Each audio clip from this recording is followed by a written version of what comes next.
Saan kayo mas nahihirapan ba? Math or English? Math or English? Bakit? Ano ang dahilan? Ba't kayo nahihirapan sa math? Ha? Nakakalito. Hindi kasi pwedeng dahil ayaw nyo na yung math, hindi nyo na pag-aaralan. Naintindihan po ba? Makinig. Eyes on me. Kasi dapat ang gagawin ninyo, kung saan kayo mahina, yun yung mas bibigyan nyo ng time na mag-aral or pag-aralan pa. Hindi yung dahil magaling ka na doon, doon na lang nandun, doon ka na lang nandun, yun na lang yung focus mo. Pwede naman yun, pero dapat kung saan ka mahina, kung saan ka nalilito, mas bigyan mo ng panahon.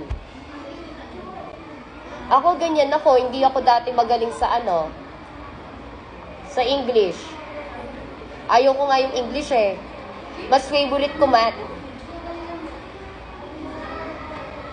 Oh, di ba? Tingnan nyo, saan ako dinala? Anong tinuturo ko ngayon? English. Dati, math ako. Math ako dati. Dinala ako sa English. Anong magagawa ko? Hindi kami yung nagde-decide kung anong grade level ang gusto namin turuan. Hindi kami yung nagde-decide kung ano yung subject na ituturo namin. Hindi kami. Binibigay lang sa amin. Bakit sa tingin ninyo, pinag-aralan na ba namin lahat yan? Alam nyo ba kailan namin pinag-aralan yan? Nung elementary din kami. Yes! Kapag magtuturo kami sa inyo, pag-aaralan din namin. Hindi kami namimili. Kahit nga section, hindi ako yung namimili. Eh, sino kaya gusto kong section kung hindi Earth? Sino kaya? Hindi naman ako nagtuturo sa Mars. Ali, Earth pa rin.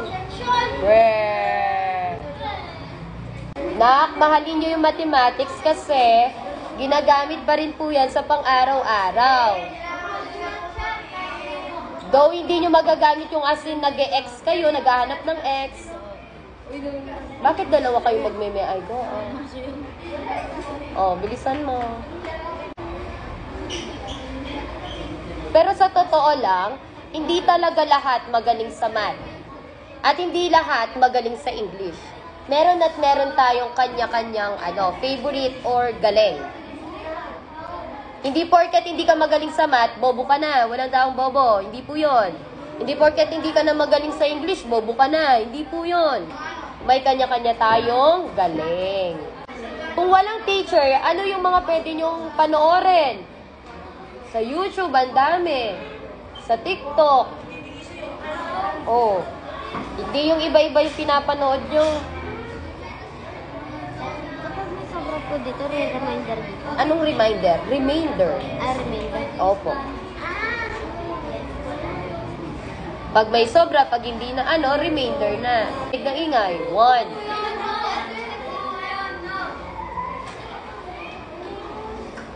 Okay. Everybody, tago na yung gamit and let us pray. Stand up.